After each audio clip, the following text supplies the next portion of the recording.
Chinese બધાને ભાવતું જ હોય છે, પણ શિયાળામાં ચાઇનીઝ ખાવાની મજા જ કઈ અલગ હોય છે, કારણ કે શિયાળામાં મળતા તાજા શાકભાજી અને તેમાં વપરાતો સોસનો સ્વાદ ખૂબ જ મહત્વનો હોય છે. પણ બજારમાં મળતા ચાઇનીઝમાં જે સોસ વપરાય છે તે હાઇજીનિક હોતો નથી. તો આજે આપણે એ જ સોસને ઘરે બનાવીશું એકદમ પ્યોર ટેસ્ટની સાથે. આજે આપણે બનાવીશું બજારમાં મળતો એ જ રેડ ચીલી સોસ અને ગ્રીન ચીલી સોસ. તો રેડ ચીલી સોસ બનાવવા માટે મેં 250 ગ્રામ લાલ મરચા લીધા છે. તમે લાલ મરચાની જગ્યાએ લાલ સૂકા મરચા પણ લઈ શકો છો.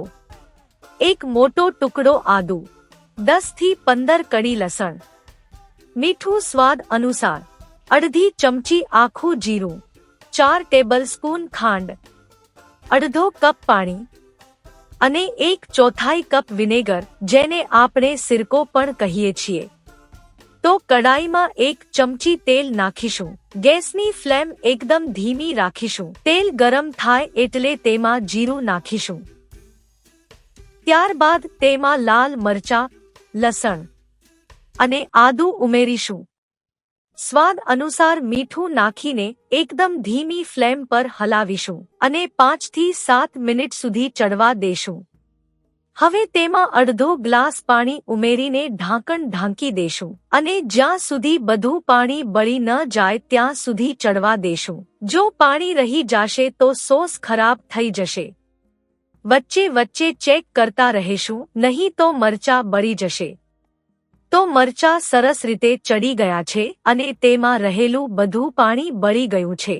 હવે તેમાં ખાંડ ઉમેરીશું. આ મરચાંમાં જે પાણી દેખાય છે એ મીઠું અને ખાંડનું પાણી છે, જે સોસમાં પ્રિઝર્વેટિવનું કામ કરે છે.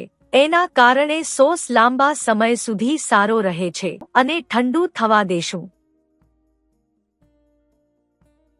હવે મરચાંને જારમાં નાખી તેમાં વિનેગર ઉમેરીને પીસી લેશું. તો બસ, રેડ ચીલી સોસ તૈયાર થઈ ગયો છે. તમે તેમાં લીંબુ પણ નાખી શકો છો, પણ લીંબુ નાખવાથી સોસ વધારે સમય સુધી રહેતો નથી. તો આ સોસને ગરણીમાં નાખીને ગાળી લેશું. સોસ સરસ રીતે ગળાઈ ગયો છે. ચારણીમાં રહેલી પેસ્ટને તમે કોઈ પણ રસોઈમાં ઉપયોગ કરી શકો છો. તો તૈયાર છે રેડ ચીલી સોસ. તમે તેને કોઈ પણ કાચના જારમાં અથવા બોટલમાં ભરીને લાંબા સમય સુધી રાખી શકો છો. આ રીતે બનાવવાથી સોસ ખરાબ થતો નથી. તો ચાલો ગ્રીન ચીલી સોસ પણ બનાવી લઈએ. ગ્રીન ચીલી સોસ બનાવવા માટે 250 ગ્રામ લીલા મોટા અને નાના તીખા મરચાં લીધા છે. 10 કળી લસણ, 1 મોટો ટુકડો આદુ, અડધી ચમચી આખું જીરું, 4 ટેબલસ્પૂન ખાંડ, મીઠું સ્વાદ અનુસાર, પ્રિઝર્વેટિવ માટે 1/4 કપ વિનેગર અને અડધો કપ પાણી લેશું. હવે કડાઈમાં 1 ચમચી તેલ નાખીશું. તેલ ગરમ થાય એટલે તેમાં જીરું નાખીશું. ત્યારબાદ લીલા મરચાં અને લસણની કળી નાખીશું. જો તમે લસણ ન ખાતા હો તો લસણ સ્કીપ કરી શકો છો. હવે આદુ ઉમેરીશું. આદુથી સોસનો સ્વાદ ખૂબ જ સરસ આવે છે. મીઠું નાખીને હલાવી લેશું અને 5 થી 7 મિનિટ ધીમા ગેસ પર ચડવા દેશું.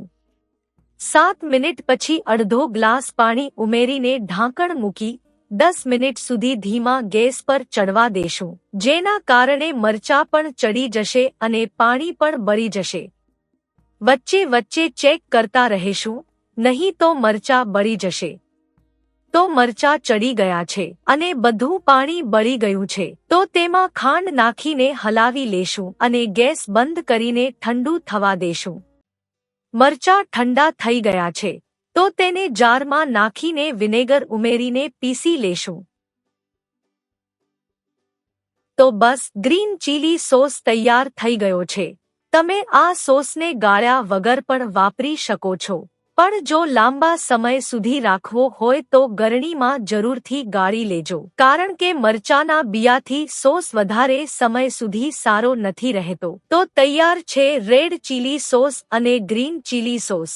એકદમ સરળ અને ઝટપટ બની જાય એવા આ સોસ તો એકવાર જરૂરથી ટ્રાય કરજો. બજારમાં મળતા સોસ લેવાનું ભૂલી જશો. તો મિત્રો, આજની આ રેસીપી તમને કેવી લાગી તે કમેન્ટ બોક્સમાં જણાવજો.